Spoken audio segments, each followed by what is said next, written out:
ఉపదేశ సారం టాక్ 12. ఈరోజు 9వ శ్లోకం గురించి చెప్పుకుందాం. ఇప్పుడు ఉపదేశ సారం క్రొనలాజికల్ ఆర్డర్లో కనుక చూస్తే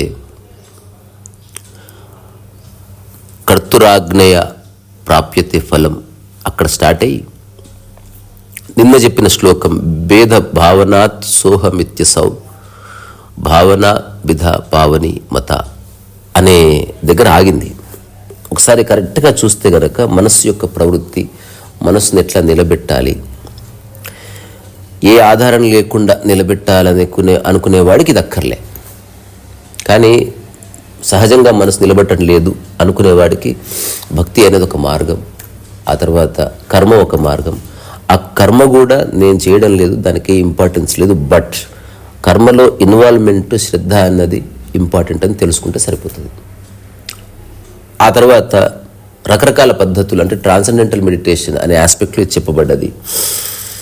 అందులో తపస్సు ఉంది, అంటే body and mind both are involved. ఆ తర్వాత యాగం ఉంది, ఆ తర్వాత జపం ఉంది, ఆ తర్వాత పఠనం ఉంది, ఆ తర్వాత మననం ఉంది, ఆ తర్వాత స్మరణం ఉంది, ఆ తర్వాత తలంపు ఉంది, ఆ తర్వాత ఆబ్జెక్టివ్ మెడిటేషన్ ఉంది, ఆ తర్వాత ట్రాన్సెండెంటల్ మెడిటేషన్ ఉంది, ఆ తర్వాత జస్ట్ దీని ఒక మంచి పదం వాడరేది మన పదం ఏమిటి, అజపం అనే ఒక పదం ఉంది. అంటే జపము చేయడం లేదు, బట్ నిరంతరత కొనసాగుతుంది. జపం అంటే ఏమిటి, లేకపోతే పూజ అంటే ఏమిటి, బ్రేక్ లేకుండా కొనసాగేది అని.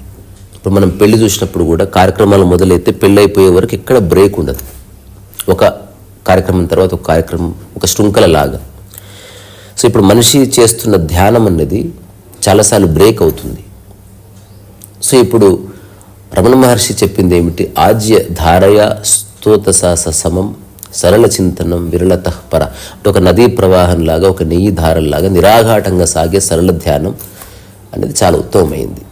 అక్కడికి వచ్చి ఆగిన తర్వాత నెక్స్ట్ ఏం చెప్పాడు, నీ హృదయంలో ఎలాంటి భేదభావం లేకుండా, అంటే ఎదురుగున్నది నేను, దాని యొక్క అంతఃశ్రోత ఒకటే అని తెలుసుకోవడం నిజమైన జ్ఞానంలోకి నువ్వు అడుగు పెట్టడం స్టార్ట్ అవుతుంది అని చెప్తున్నాడు. ఈరోజు ఏం చెప్తున్నాడు చెప్పే కంటే ముందు ఊరికే పాడుకుందాం.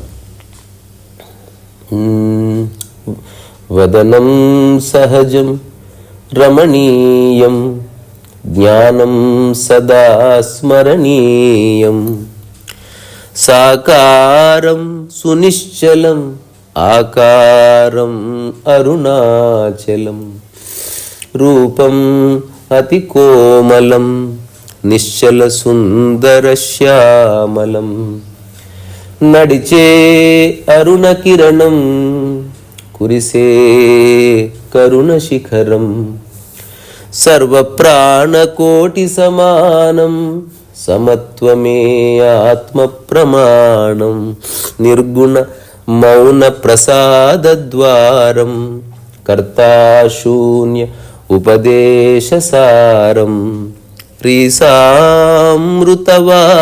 అద్వయం రమణాని స్థితి నా హృదయం రమణాని స్థితి నా హృదయం. సో ఉపదేశ సారం యొక్క సారమంతా ఇంతే. కర్తాభావన వదిలే. కర్త పడిపోగానే వ్యక్తి పడిపోతాడు, పేరు పడిపోతుంది, తను చేసే పని పడిపోతుంది, ఫలితము పడిపోతుంది, ఒక సమగ్రమైన శ్రద్ధ మిగులుతుంది అంతే. సో నువ్వు భూమి మీద వ్యక్తిగా నడవచ్చు, ఒక ప్రొఫెషనల్గా నడవచ్చు, లేకపోతే ఒక భక్తుడిగా నడవచ్చు, ఒక ఆరాధకుడిగా నడవచ్చు, ఒక సిద్ధాంతకర్తగా నడవచ్చు. ఇదంతా మనస్సుకు సంబంధించింది. శ్రద్ధగా నడవడం అన్నది ప్రకృతికి సంబంధించింది. ఇది సిద్ధాంతము కాదు. ప్రకృతిలో ఉన్న ఏ ప్రాణి అయినా సరే శ్రద్ధగా ఎగురుతుంది, శ్రద్ధగా అరుస్తుంది, శ్రద్ధగా ఈదుతుంది. వాడికి తెలియదు అది శ్రద్ధ అని. శ్రద్ధ అంటే అర్థం ఏమిటి, ఒక దాని పట్ల ఎక్కువ, ఇంకొక దాని పట్ల తక్కువ లేని ఒకానొక స్థితి. ద్వైతం అట్లా క్రియేట్ చేస్తుంది. సో ఈరోజు రమణ మహర్షి చెప్తున్న సూత్రం, ద్వైతాన్ని దాటి అక్కడి నుంచి ఒక భావశూన్య స్థితిలో ఎట్లా ఉండాలి, అదే నిజమైన భక్తి అని చెప్పే శ్లోకం ఇది. అది ఊరికే పాడతా. భావ భావశూన్య భావ సుస్థితి భావనాబలం భక్తిరుత్తమం. అంటే ద్వైత భావాన్ని దాటి ఆ పరమాత్మనే నేను, నీలోను నాలోను అన్నింటా ఆ అంతర్యామి నిండి ఉన్నాడన్న భావన బలిమిచ్చే కలిగే సద్భావ స్థితిని ఉత్తమమైన భక్తి అంటారు. ఇప్పుడు ఏది నీలో భాగమో అది ఒకటి, ఏది నీలో భాగము కాదు అది రెండవది. ఇప్పుడు మనిషి యొక్క మనస్సు ఈ రెండు విధాలుగా చూడబడుతుంది. ఇప్పుడు ఈ క్షణం మీరే చెక్ చేసుకోండి, ఏవి నీలో భాగము, ఏవి నీలో భాగము కాదు. అట్లా రెండుగా విభజించబడ్డది మనస్సు. ఇప్పుడు పరమాత్మ తత్వాన్ని అర్థం చేసుకోవడం అంటే అంతా నాలో భాగమే అనుకోవడం, లేదా అనుకునేవాడు కూడా పరమాత్మలో భాగం అనుకుని నిన్ను ఈధర్ పరమాత్మ మిగిలాలి లేదా నువ్వు మిగిలాలి. తద్వారా ద్వైతం ఉండదని. ఇప్పుడు ఏదైనా ఒక పని చేస్తున్నప్పుడు నువ్వు చెయ్యి, నేను నీకు కోఆపరేట్ చేస్తాను, లేదా నేను చేస్తాను, నువ్వు నాకు కోఆపరేట్ చెయ్యి, కానీ ఇద్దరం చేయకూడదు, ఇద్దరం ఆర్గ్యూ చేసుకోవద్దు అనేది ఒక ప్రొఫెషనల్ ట్రీటీ. ఇప్పుడు ఆ కాంటెక్స్ట్ అర్థమైతే ద్వైతం అనేది అట్లా పోతుంది. సో ద్వైతం పోవడానికి నువ్వు చేయవలసింది ఏమీ లేదు, అది ప్రయత్నం వల్ల పోదు. నేను సోహం సోహం సోహం లేదా నేను అహం బ్రహ్మాస్మి అనుకున్నంత మాత్రాన ఆ స్థితి ఆవిర్భావం జరగకపోవచ్చు. అట్లా కాకుండా ప్రకృతి యొక్క మూలతత్వాల వైపు మనిషి కనుక దృష్టి సారిస్తే కాన్షియస్గా, ఇదంతా భావన మాత్రమే. అందుకే ఆధ్యాత్మికతలో ఈ పదం ఉంది, కేవల జ్ఞానం మాత్రం. అంటే which can not be proof, దాని ప్రూఫ్ ఉండదు, దాన్ని ప్రూవ్ చేయలేం, ఒక జ్ఞానం మాత్రంగా తెలుస్తుంది అంతే. అట్లా ఏం తెలిసింది? ఈ సమస్త ప్రాణకోటిలో ఉన్నదే నాలోనూ ఉన్నది. అట్లా నేను ఏదైతే ఉన్నానో ఈ అన్నీ కూడా నాలో భాగమే. తద్వారా ద్వైతం పోయింది. పరమాత్మ తత్వాన్ని నీలో దింపుకున్నావు.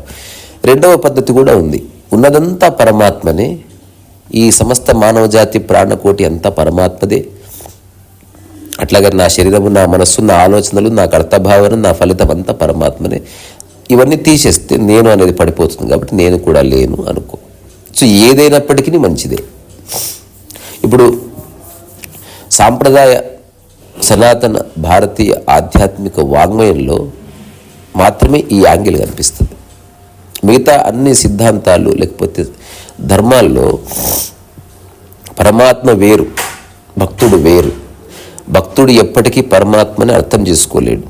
ఒకవేళ భక్తుడు డూస్ అండ్ డోంట్స్ని అనుసరించి ఒకవేళ తన జీవితాన్ని నిర్మించుకుంటే పరమాత్మకి చేరువుగా వెళతాడు. మరీ అవసరమైతే పరమాత్మ తొడ మీద కూర్చుంటాడు. అంతే తప్ప he can never claim that he is God. అహం బ్రహ్మాస్మి అన్నది ప్రపంచంలో ఏ ధర్మంలోనూ చెప్పబడలేదు. అంటే అంత లిబరేషన్ లేనే లేదు. ఒకవేళ ఎవడన్నా నేనే దేవుడిని అని చెప్తే వాడి జీవితానికి పుట్టగతులు ఉండవు. ఎప్పుడైనా ఈ విషయం తెలుసుకోవాలనుకుంటే బాయాజిద్ అనే ఒక సూఫీ సెయింట్ యొక్క శిష్యుడు మన్సూర్ అల్హిల్లాస్ కథలో ఈ స్పష్టంగా ఇస్లాం ప్రకారం అహం బ్రహ్మాస్మి అనేది రాంగ్. ఎందుకంటే అల్లాహ్, ఆ తర్వాత మిగతా వాళ్ళంతా అల్లాహ్ని ఆరాధించే వాళ్ళు మాత్రమే. నువ్వు ఎంత ప్రయత్నం చేసినా, నువ్వు ఎంత నమాజ్ చేసినా నీకు ఫలితం అనేది ఏదో ఒక రూపంలో వస్తుంది. ఏం చేసినప్పటికీ పరమాత్మకు నీకు మధ్యన గ్యాప్ ఉంటుంది. You can never claim that you are God, లేదా ఆ గాడ్లీనెస్ నాలో ఉందని క్లెయిమ్ చేసుకోవడానికి లేదు. సో అల్హిల్లాస్ ఏం చేశాడు, అప్పుడున్న ఆ పర్షియన్ అరబిక్ టర్మ్స్లో అనల్ హక్ అన్నాడు. సో అనల్ హక్ అన్నది ఇప్పుడున్న మా అహం బ్రహ్మాస్కి దాదాపు ఈక్వావలెంట్ స్టేట్మెంట్ అది. సో అలా చెప్పగానే అప్పుడున్న సమాజం దాన్ని తప్పుగా తీసుకుంది. ఈవెన్ బాయాజిద్ ఆల్సో భయపడ్డాడు. ఎందుకట్లా చెప్తున్నావు అంటే, అప్పుడు మన్సూర్ అన్న మాట పెట్టి నేనెక్కడ చెప్తున్నాను, నా నుంచి అట్లా ఒక ఉద్ఘాటం వచ్చేసింది. I'm not responsible for this statement అన్నాడు. బికాజ్ ఐఎమ్ నాట్ స్టేటింగ్, నేను లేను స్టేట్మెంట్ ఇవ్వడానికి. అది దానంతకదే వాక్కుగా వస్తుంది. అది దైవప్రేరితమైన వాక్కు, దైవమే అట్లా పలుకుతుంది, నన్ను ఏం చేయమంటావు అన్నాడు. దానికి కాన్సిక్వెన్సెస్ తెలుసు, అయినప్పటికీ దాన్ని అతను ఆపుకోలేకపోయాడు. ఆ తర్వాత అతన్ని రాళ్లతో కొట్టి చంపేశారు. అది ఇప్పటికీ రెలవెంట్. తప్పు కాదు, వాళ్ళ ఆచారం ప్రకారం, వాళ్ళ ధర్మంలో, వాళ్ళ శాస్త్రంలో రాసుకున్న ప్రకారం ఏ భక్తుడు భగవంతుడు అవలేడు, అది క్లియర్. భక్తుడు రకరకాల ధార్మిక కార్యక్రమాలు చేస్తే అతనికి సవాబు వస్తుంది, అంటే బెనిఫిట్స్ వస్తాయి. ఆ బెనిఫిట్స్ ఏమిటి? నెక్స్ట్ ఒక స్వర్గం ఉంది, అక్కడ అతను ఈ భూమి మీద అనుభవించిన వాటికంటే స్వర్గ సుఖాలు. స్వర్గ సుఖం అంటే ఏమిటి? భూమి మీద శరీరానికి నొప్పి ఉంది, అక్కడ ఉండదు. భూమి మీద బంగారం లేదు, అక్కడ అంతులేని బంగారం ఉంది. భూమి మీద యవ్వనము పోతుంది, అక్కడ యవ్వనం ఎప్పటికీ పోదు. భూమి మీద శక్తి సడలుతుంది, అక్కడ ఎప్పటికీ శక్తి సడలదు. భూమి మీద చిన్న చిన్న రేయి పళ్ళు ఉంటాయి, అక్కడ చాలా పెద్ద రేయి పళ్ళు ఉంటాయి.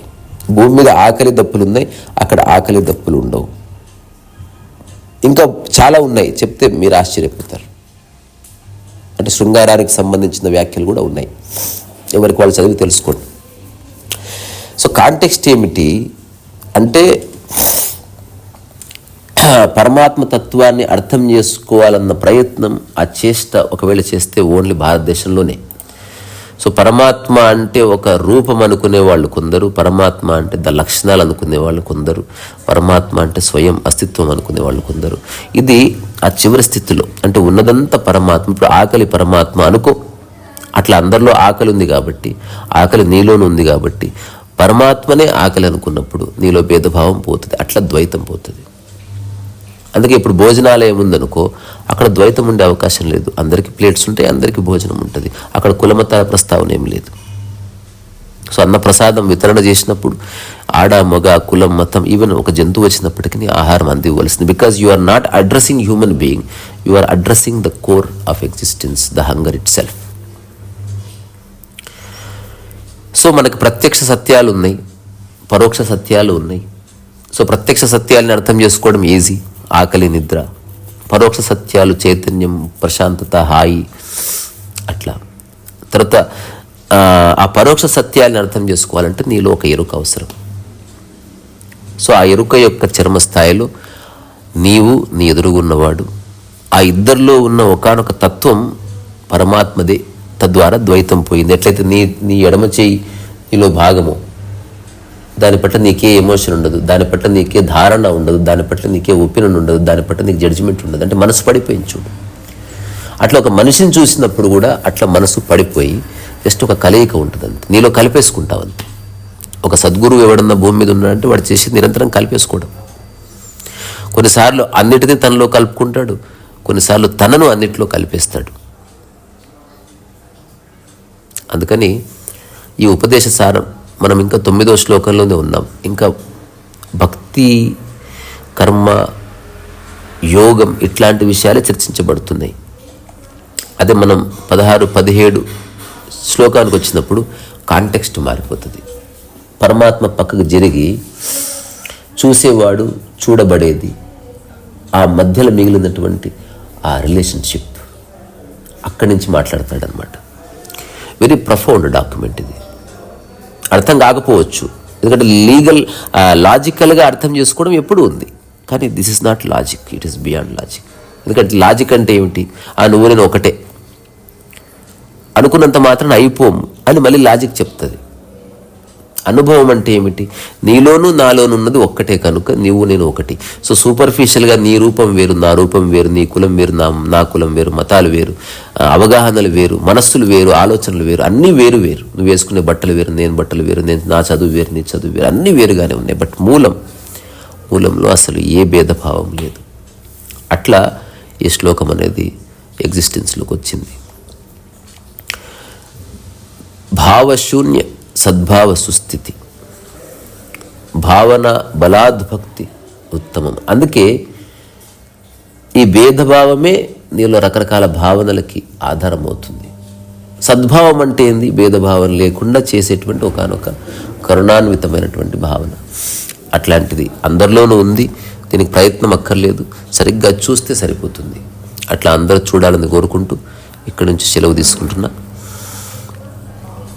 భవిష్యత్తులో ఇది కూడా ఒక చిన్న పుస్తకంగా రాసుకోవచ్చు. చిన్న పుస్తకం అంటే ప్రతిదానికి ఒక చిన్న కథ, ఒక చిన్న వ్యాఖ్య, ఏదన్నా ఒక కాంటెక్స్ట్, అట్లా చూద్దాం. సో ఇక్కడి నుంచే మీ అందరిలో ఉన్న ఆ రమణ స్థితికి నేను శిరస్సు వంచి నమస్కారం చేస్తున్నారు ఈ సరస్సు వయసు.